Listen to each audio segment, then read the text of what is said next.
good evening, ladies and gentlemen. It is your Realtor Hugo here with another live. As always, thank you so much for tuning in.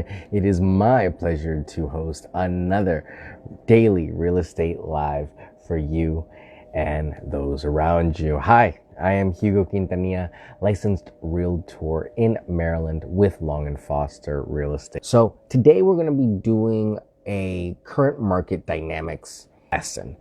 We're going to be diving into future trends of leasing and buying properties. The real estate market is forever evolving, and staying informed is key to making smart decisions. One of the biggest things that obviously we're seeing everywhere across the board changing is technology and its integration into real estate.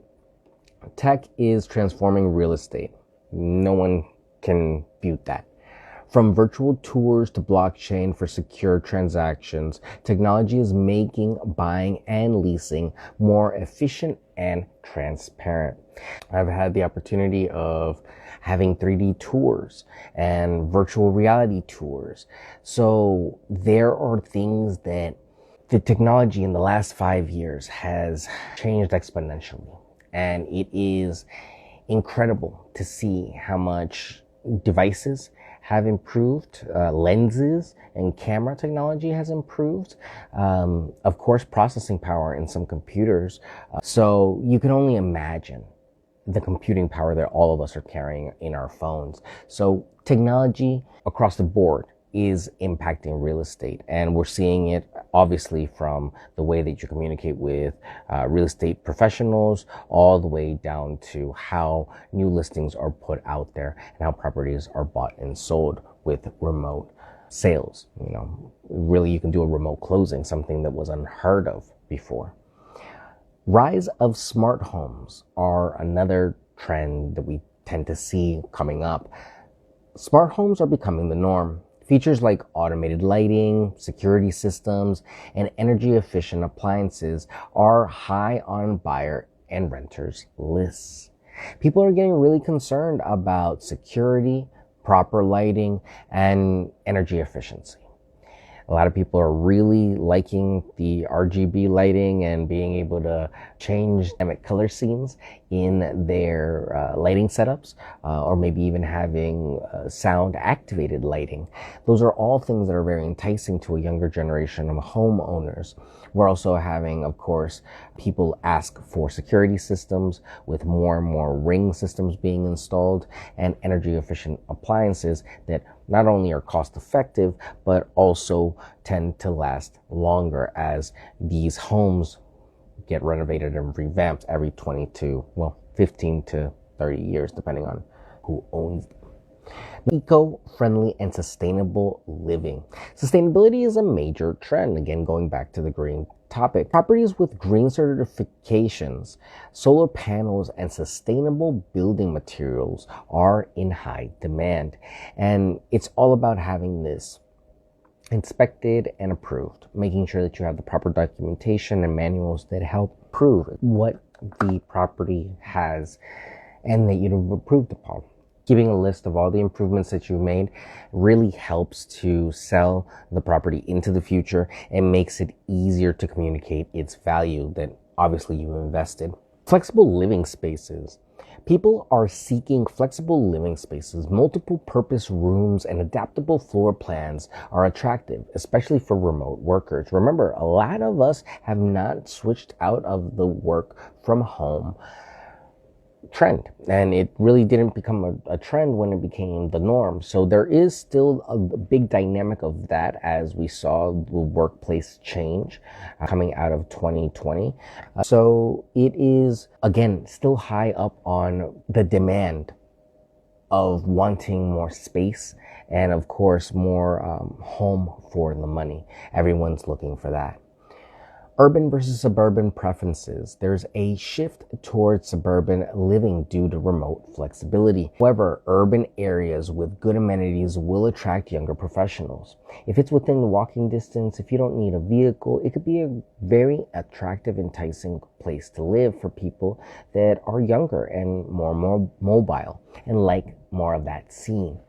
when it is a point in your life where you think maybe further out, or especially after 2020, you saw a lot of people wanting to move out to further out spaces with more space and were out of city limits. So we might still see more of that. It just really depends on how jobs change in the next coming 5 to 10 years. The impact of interest rates. Interest rates greatly influence buying decisions. Keep an eye on market predictions to time your purchase or lease for the best rate.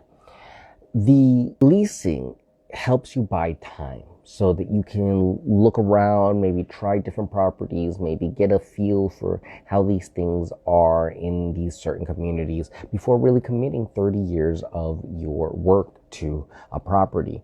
So it could be a great way to take advantage of the time without too much commitment. But remember, we want to make sure that our lease works within our budget so that we're not spending too much money and then working against ourselves by obviously spending too much and then not being able to save enough for our actual home.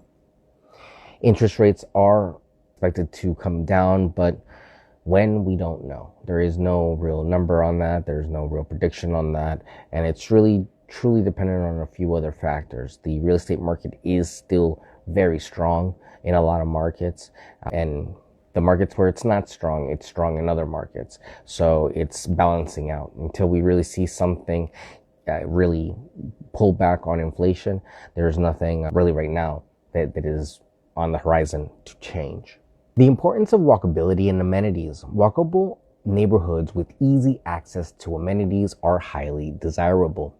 Proximity to schools, parks, and public transportation can add significant value. These are all tried and true things. We've all talked about how having a property that has accessibility and actually has a lot of what you could desire when it comes to places to eat, grocery stores, and transportation. There's so many things that are worth the while of having nearby. And when I say nearby, probably a safe bet would be less than 2 miles, preferably less than a mile away. Those are all things that are immediately around that property.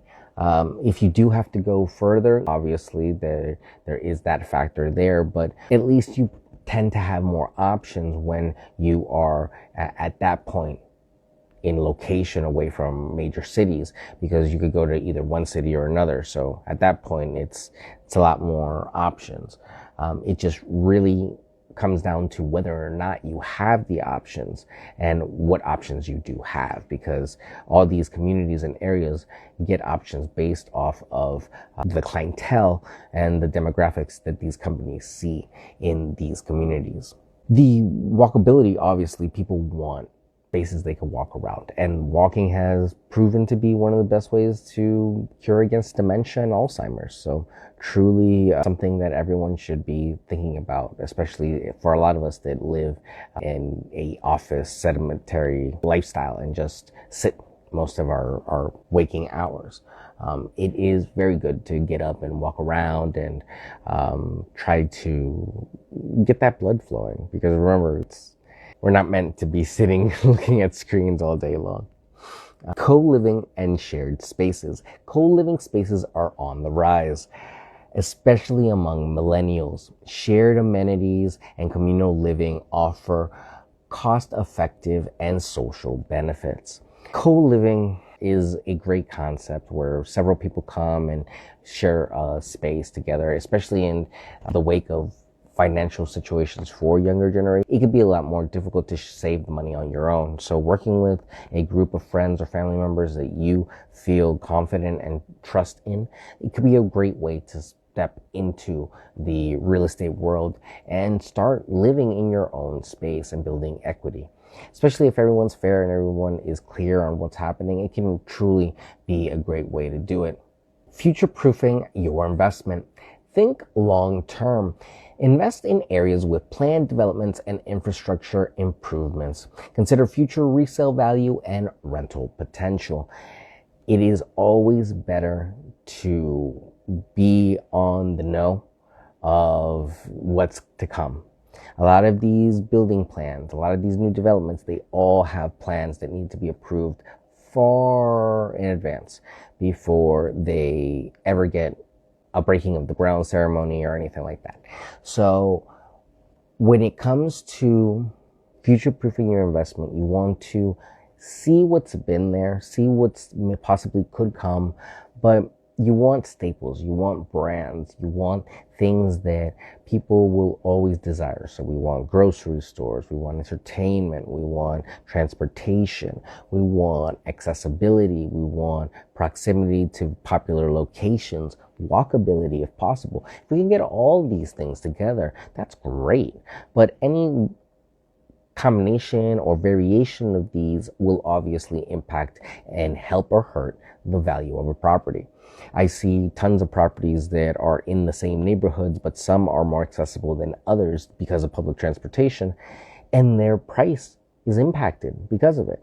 Might be 10,000, 20,000, but in the long run, that's an easy 2 to 7 or 8% difference just because you have a bus stop or you have a metro station nearby.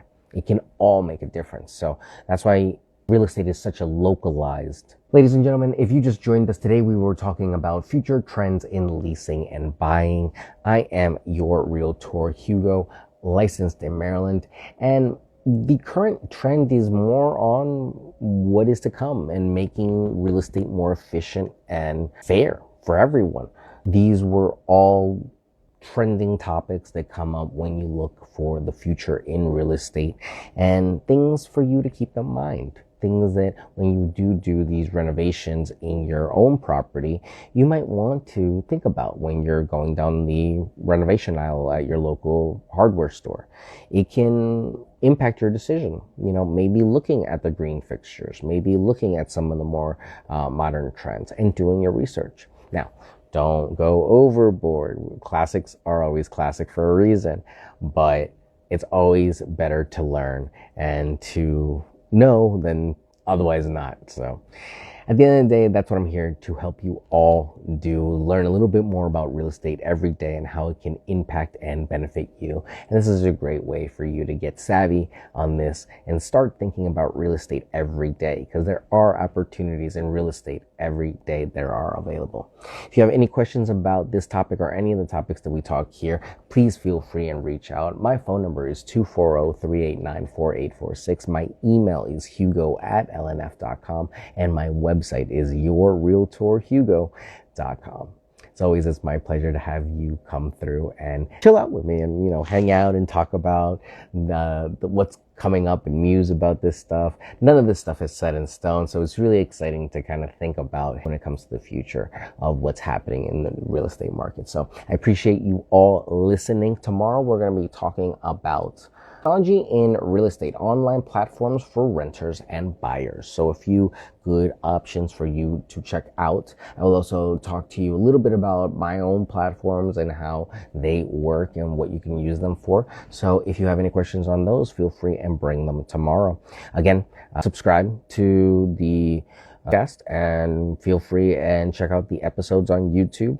And thank you again, everyone, so much for all the support. I really do appreciate it. Go ahead, get some rest. I will see you all tomorrow. Take care, and I will talk to you soon.